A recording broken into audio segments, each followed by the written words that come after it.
ইতালির তুস্কানি অঞ্চলের এক ছোট্ট গ্রাম যার নাম পিয়েত্রাভিভা। এই গ্রামের চারপাশে আঙুর ক্ষেত আর জলপাই গাছের সারি। এখানে বাতাস বয়ে যায় ভেজা মাটির আর তাজা ঘাসের গন্ধ নিয়ে।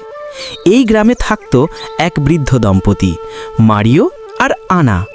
মারিও ছিলেন একজন ভালো কাঠমিস্ত্রি। তার হাতে তৈরি আসবাবপত্র ছিল এতটাই নিখুঁত যে মনে হতো যেন তাতে প্রাণ আছে।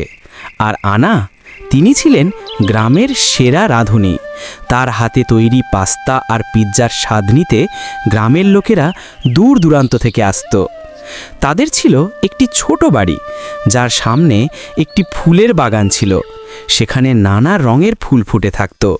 প্রতি বিকেলে মারিও তার কাঠের কাজ শেষ করে বাগানে আসতেন।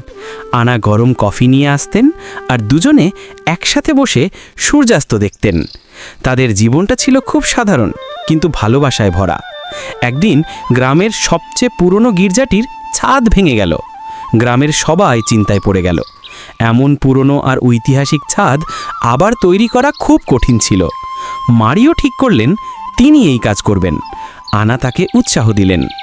মারিও দিন রাত পরিশ্রম করে একটি নতুন ছাদ তৈরি করলেন।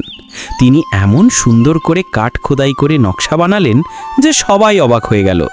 আনা প্রতিদিন তার জন্য গরম খাবার নিয়ে আসতেন। মারিওর পরিশ্রম আর আনার ভালোবাসা মিলেমিশে গির্জাটি আবার তার পুরনো সৌন্দর্য ফিরে পেল। গির্জাটি নতুন করে তৈরি হওয়ার পর গ্রামের সবাই মারিও আর আনাকে ধন্যবাদ জানাতে তাদের বাড়িতে এলো। মারিও বললেন, এই কাজটা শুধু আমার নয়, আনারও।